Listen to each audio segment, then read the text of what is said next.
Now, I see that one of my favorite YouTubers from back in my young adulthood, from the early 2010s, is taking the nearly identical cyclical downfall as DSP, Wings of Redemption, Mundane Matt, or Pro Jared. The YouTuber in question I'm thinking of will be revealed to you all at the end of the PodVid. But, as I was saying, when I see yet another YouTuber falling from grace, it makes me want to think of ancient civilizations like the Roman Empire, and it made me think. And I'm thinking, hey, the cyclical history of the Roman Empire and other civilizations can also happen to real people, like YouTubers. I mean, I've seen a lot of YouTubers and genres coming and going throughout the years on the internet.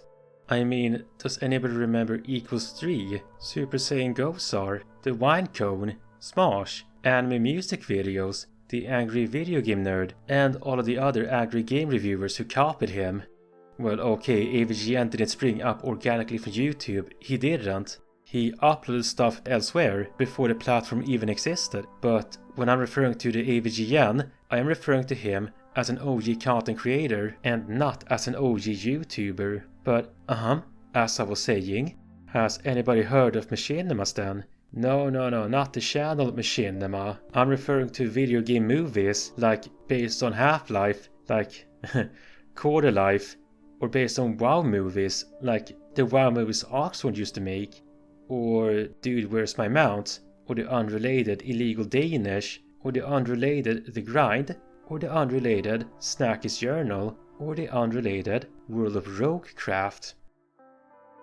But back in the olden days of YouTube, the platform was mostly a blip on a radar on the internet compared to how YouTube is nowadays, and back then only a select few were allowed to be partnered with the platform and make a profit out of it. I've seen some YouTubers getting famous early on, spending their money on a new house or a new car, and then some go out of business because they didn't plan ahead. And then, as the YouTubers in their last turning phase, they either go back to zero or step off the spotlight. For good. And that is what I would like to talk about today, the cyclical cycle of YouTubers, or just simply as the YouTuber cycle. And before we begin, I'd like to make it clear that this presentation isn't meant to be taken word for word, but instead I'd like this to be more of a foundation or as a roadmap of how it usually looks like for your average YouTube celebrity, if I may call them that. I will explain more on that in my last segment. And lastly, this presentation isn't based on someone's real life likeness, though it was meant to be part of a huge PodVid, but I decided to cut this segment out and make it its own standalone PodVid. Timestamps are in the description box below, and enjoy my presentation. The 3 stages of a YouTuber's cyclical lifespan. Phase 1. The humble beginnings. The young and broke wannabe YouTuber is usually between the ages of 18 to 25 years old, but he or she isn't actually a YouTuber. No, he or she doesn't even come from a background of actors or anything like that. That wannabe actor or YouTuber is working at a low salary job for next to nothing. Toilet scrubber, shelf boy or shelf girl, McDonald's, dishwasher, floor mopper. A minimum salary job that isn't that respectable. But even though that young person is slaving away, working for not much, they develop a side hobby. They decide to try to upload some videos on their own YouTube channel. For whatever reason they all of a sudden wanted to upload videos on YouTube out of the blue is not known to me. It differs from person to person. Our protagonist, the toilet scrubber, may have done so as a coping mechanism, maybe. Let's go with that for now, okay? So, as I was saying, our said protagonist uploads a few videos on YouTube and nothing happens, because nobody knows who they are. And even though that unknown toilet scrubber is busy feeling miserable because they are quote-unquote working for next to nothing, it doesn't stop them from uploading more videos in their spare time. And then, a few years later, or sometimes within a year, it depends on the person, after they upload a couple of more videos, it finally happens. They finally uploaded a video that puts them on the map. It doesn't have to be a meme video, or you know what? That's how it is a decent amount of times. And then that one meme video in particular puts that young aspiring YouTuber on the map, and that meme video of theirs now advanced them to phase 2, the rise. The rise phase is a dream come true for the young and aspiring content creator who is born in this new digital era of much opportunity and pessimism. You could say pessimism from the old generation, but optimism from the newer generation. During this tallest scrubber's rise phase, he or she can make a living off of their channel, which can put them above the poverty line, or sometimes even higher than that. The young and successful YouTuber in the rise phase makes a ridiculous amount of money for their young age. And heck, they're not even in their 30s or 40s. And now that they are making a living off their channel, they quit their job as a tallest scrubber, and now they turn their part-time hobby, YouTube, into a career. That young, broke tallest scrubber couldn't be even more happier to devote themselves to a more respectable job, quote unquote, YouTube. This former tallest scrubber turned YouTuber makes so much money that they don't even need to work in an actual job anymore. And for that young person who dreams of making it big on the internet, it's a fantasy turned into a reality, essentially. This former tallest scrubber wasn't anybody of much importance, but now they have a large fanbase of kids and teens who take the word as Bible. So if this tallest scrubber expresses themselves politically, then of course the kids are going to feel the same way, because the young people take this hip and cool new YouTuber to heart. They're being talked about and watched by the millions, and that basically makes them something of a Hollywood celebrity. And if this former tallest scrubber turned YouTuber plays their card right during this phase, they can further the impression that they are of much importance, even more than any religious figure or king and queen. The YouTubers making so much money through their ad revenues, sponsors, product placements, donation money, they now make around 2 to 4 figures per month. And to at least make 2 figures per month as a former tallest scrubber, that's like all the money in the world. During the rise phase, the now famous or sometimes infamous YouTuber gets so much money that they buy themselves a new house or a new car or go on expensive vacations. Sometimes the YouTuber in the rise phase makes so much money that they don't need to make that many YouTube videos anymore. They sometimes become complacent, or instead of doing the usual video format that many people initially subscribed for, the riser changed their video formula, their personality, and now mostly uploads videos other than the types of videos most people subscribe for. Now, just as the YouTube celebrity thinks everything is all hunky-dory for the rest of their lives, little do they know that the rise phase usually lasts around 3 to 8 years or so. On rare occasions, some risers will outlast that and get close to 10 years, or will surpass 10 years sometimes. And while the riser is nearing the end of phase 2, they, sadly for them, make some very poor life choices, like when I mentioned how they immediately bought themselves a new car or a new house. That can be an early symptom of a poor life decision, sometimes. The soon-to-be father slowly, over time, starts to lose touch with what made them great and why people subscribe to them. We can pretend that this fictional riser is in, let's say, 5 years in their YouTube cycle, and now they're not so young and humble anymore. Now they are in their late 20s or early 30s, and they're behaving like the world owes them something, and he or she may believe that they can change the world by being the ultimate teacher / father figure for their young and impressionable subscribers. Not all risers will behave like that, not all of them, but some believe that they can change the world by, like I said, upload videos talking about how unfair things are and how everybody should listen to them. And now we're transitioning to phase 3, the fall. Now, depending on who the YouTuber is, there are many reasons and variations to why the riser transitions into a faller. One of the many reasons I could think of could either happen because the riser stopped uploading, like I said, or the faller may resort to responding to the wrong people. When the faller sometimes in an entitled manner with a short fuse, responds to quote-unquote fans, but they are actually trolls, the follower will accidentally snowball their video or arguments into an internet drama sometimes. And then that follower may end up becoming a lol cow, and sometimes the follower just can't help but behave rudely to their own fans. Like I said, they're trying to make the legit fans feel guilty for being quote-unquote bad fans. And sometimes the follower argues with their much younger quote-unquote fans, who at times are more than happy to ridicule a famous, much older YouTuber. And it is basically the story of David and Goliath. And this is why I think it is a bad idea to respond to online trolls. You don't do that, by the way. Ever. You can't force somebody to like you. If some people online hates you, then that's how it is, I'm afraid. Regardless of whatever apology video you make, some people will never forgive you, no matter what you say. So please, don't feed the trolls.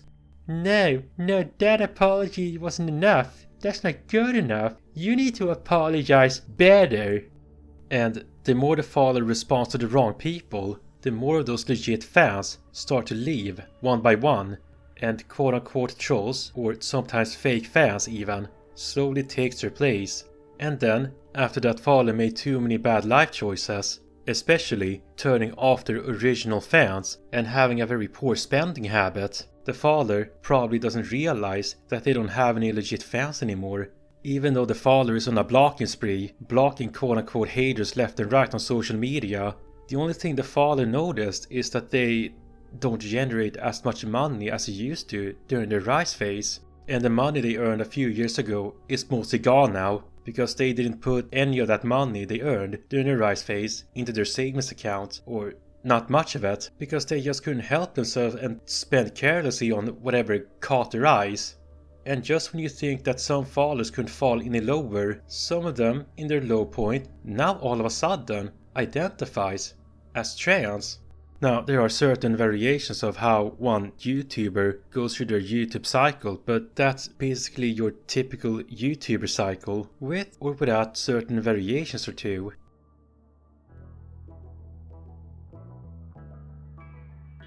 In this last section of my PodVid, I will bring up what I said in the beginning. This presentation isn't based on someone's real life likeness, like I said, and I will comment on things I brought up, when I kindly asked everybody not to take the presentation word for word, because there are variations of how a YouTuber's lifespan is beginning and ending, like I said. I mean, not everybody who is a follower or is about to transition will be turned into a lol cow, just some. Though mostly this is my subjective opinion, and I believe this is the typical lifespan or pattern of a YouTuber, with or and without certain variations. Like, some YouTubers skip over a few stages and steps, and some are doomed to be stuck in the fall cycle, while some YouTubers in their transitioning stages from their rise to fall phase, or in their fall phase, will then become trans for whatever reason. Some YouTubers are stuck in their channels as something of a part-time side hobby, while some drag on in their rise phase. And sometimes the YouTuber doesn't always end up like PewDiePie. Sometimes the humble little YouTuber branches off into a lol cow right away, like Chris-chan. And some YouTubers, remember how I talked about how some risers on the edge of transitioning into followers would argue and turn off their fans, and then those fans would be replaced by quote-unquote trolls or fake fans. Sometimes that happens in the fall phase, not only when they transition, and sometimes a YouTuber in his or her rise phase doesn't transition into the fall phase, at least not so quickly. Sometimes the riser just walks off stage and waves goodbye to their fans and followers, either reluctantly, willfully, or by their own hands, or by the hands of someone else.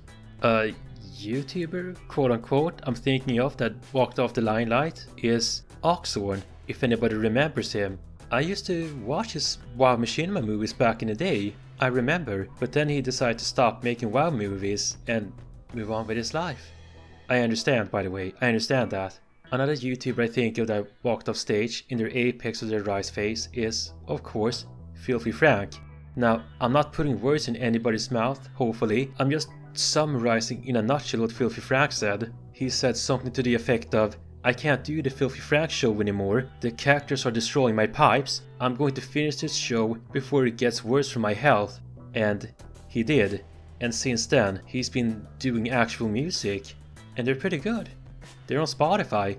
He's also written a book, Francis of the Filth, which I haven't bought and read yet, but I will eventually. I will.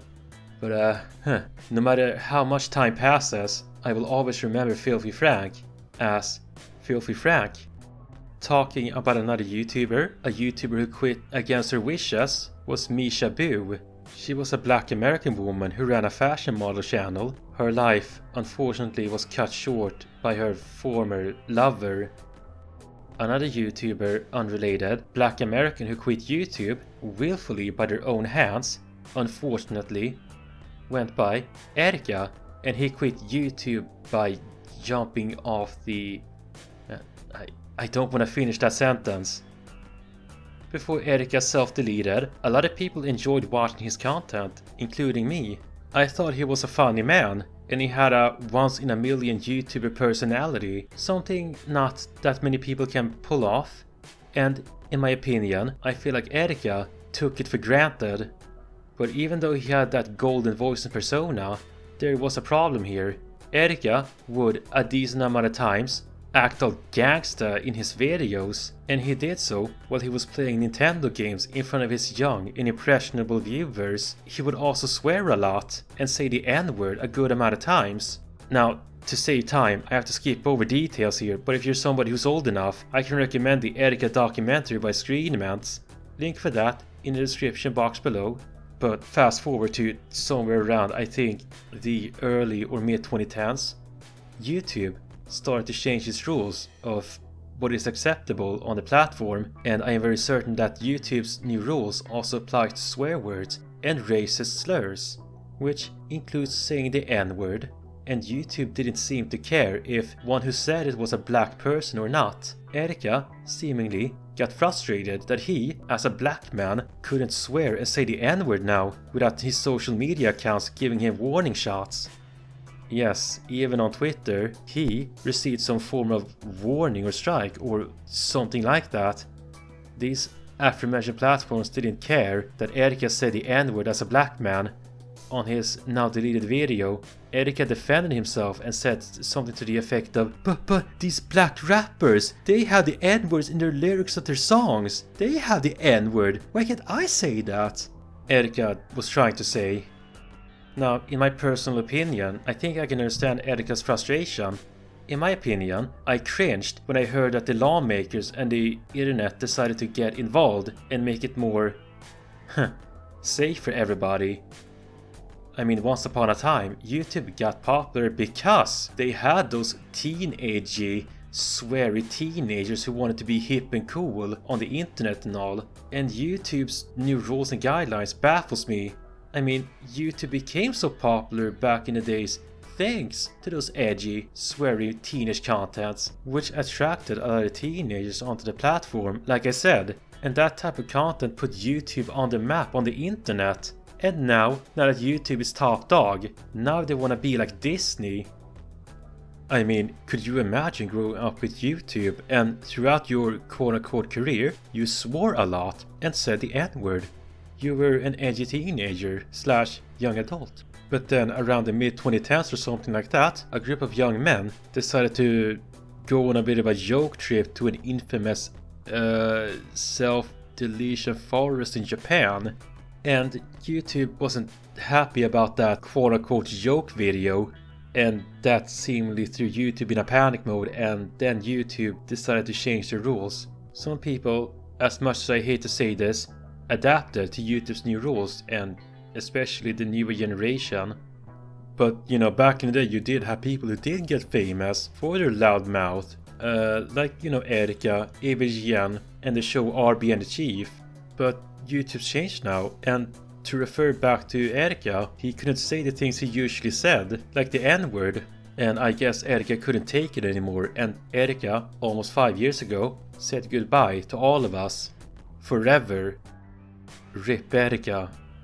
But you know what? Looking at this from another angle, maybe Erika didn't quit during his rise phase. I would also argue that he may have quitted while he was at the start of his fall phase. I mean, Erika did have real legit fans when he rose to fame with his Mewtwo reaction video in 2014, I think. But then, the more Erika started to react negatively to other people's comments and the YouTube adpocalypse, the more and more some people seemingly wanted to laugh and troll him. So yeah, unfortunately, yeah, if he didn't quit as his face was turning from rise to fall, I would also argue that from another angle that he could have quitted in the beginning of his fall phase. But you know, I'm not saying YouTube's new rules triggered Erika to self-delete. No, I don't think so. I'm not trying to say that. I'm trying to say that, in my subjective opinion, he may have self-deleted because of multiple things throughout the years in his life. But I'm not going to derail this and talk about Erika forever, so moving on. And so, alas, here we are, 2024, and most of us still kinda don't wanna adapt to YouTube's new rules and guidelines. When most people, especially of my age group, or Erika's age group, think of YouTube, they see it in the way it used to be in the 2000s or early 2010s. Squarey, edgy teen humor, where you could say mostly whatever you wanted to say, and YouTube wouldn't bat an eye. And that image of YouTube from back then is still ingrained in most people to this very day, and especially, like I said, in Erika and my age group. But YouTube isn't like that anymore, and I am baffled that even though YouTube is not YouTube anymore, most YouTubers didn't jump ship to other platforms. They kept coming back. I mean, if you end up going back, you're basically saying, "Yes, master, may I please have another master?" And I dislike that YouTube has that attitude with its own YouTubers and content creators. But in my subjective opinion, I'm not solely putting the blame on YouTube, or rather on Google. No, I don't think so. I don't think it was just Google that ruined YouTube. It was also its content creators and viewers basically enabled YouTube to continue like this, enabling YouTube Premium, enabling YouTube ads, and using the report button like a sledgehammer, using and abusing it to take down criticism. Also, the users and viewers on YouTube also enabled YouTube to go through the YouTube cycle itself. I'm not going to drag this on too much now, but YouTube itself had a humble beginning. Just like a content creator, the platform went through a rise phase, and now I feel YouTube itself is going through a slow and painful fall phase. But you know, some YouTubers and companies aren't always stuck as fallers. Some fallers get up and regroup and try again. I can think of one YouTuber right now that used to be one of the good guys, but then sometime after Gamergate was over, he used the report button like a sledgehammer, and then Mr. America made a video on him, exposing him, and then years later, he's trying to regroup and try YouTube again by inviting Mr. America over and the host of the Kill stream in a debate. I am of course thinking of Mundane Matt. Mundane Matt's YouTube cycle may not have been the cyclical rise to fall, etc. that I'm thinking of, but I am happy for him that he's making something of a comeback. I'm happy for him. I mean, I feel like some people, if they can redeem themselves correctly, should be allowed to rise up from the ashes like a phoenix. From ancient civilizations to a person's life cycle, to a YouTuber's online cycle, and even in YouTube's own cycle. Heck, I can even see these patterns in things that got nothing to do with YouTube. Like I said, I even see the YouTube cycle in one of my former favorite video game companies, Blizzard Entertainment. Now, I'm not gonna go into too deeply in memory lane with my teen days with Diablo 2, Warcraft 3 and World of Warcraft, but I remember when Blizzard was a well-beloved company and did nothing wrong. All Blizzard did back then was to release awesome games, but then when Activision bought them, they slowly went down to phase 3, the fall. A little here and there, Blizzard will do a little bit of good once in a while, like releasing Blizzard-related books based on Warcraft or Diablo and what have you. And at long last, Blizzard did release WoW Classic, but Blizzard is mostly in their fall phase in my opinion. To me, it feels like just when I think that Blizzard is getting back up, they take 2 steps back, or so it looks to me from an outsider's perspective. Will Blizzard go through the rise of the Phoenix like Mundane Matt, or a Disney renaissance? Maybe. What about YouTube then? Will YouTube itself recover and go through a renaissance, or move forward in all the right ways? I mean, obviously YouTube can't they can't rewind to the past with anime music videos or angry game reviewers. No, that's not what my concern is. What my main concern is with YouTube is the here and now, and YouTube's freedom of speech policies. I mean, let's say I misgender somebody, then that someone will point at me or push the report button and try to make me look like the bad guy. Now, I don't want to go into too much detail now about what I think in my subjective opinion about that unrelated topic, and I'm not sure how far I can go or what is acceptable anymore on YouTube, so instead I would recommend the book As Nature Made Him. That is all. So about our main topic, the YouTube cycle, I am wondering about other said YouTubers who are in their fall phase. Is there any chance for them, if you know what I mean? Now, aside from these said YouTubers and YouTube itself, and Blizzard and what have you, I can think of one OG YouTuber that is still active to this very day. A YouTuber personality that did have a humble beginning, a certain someone that many former fans thought was a strong guy after all these years and after all these hardships. A YouTuber that has long overshot the typical YouTuber cycle and is now a faller. Despite being a faller, he isn't trans. Not all YouTubers would transition like that. He is a YouTuber that some fans, or maybe some former fans, have enabled for all these years. They've enabled his unbecoming behavior. He seemingly wasn't considered a bad guy at first, I presume. And I guess his bad spending habits happen over the years. I am of course thinking of and talking about the YouTuber Boogie2988. And I will see you all in my up and coming PodVid. My open message for Boogie2988. Bye bye.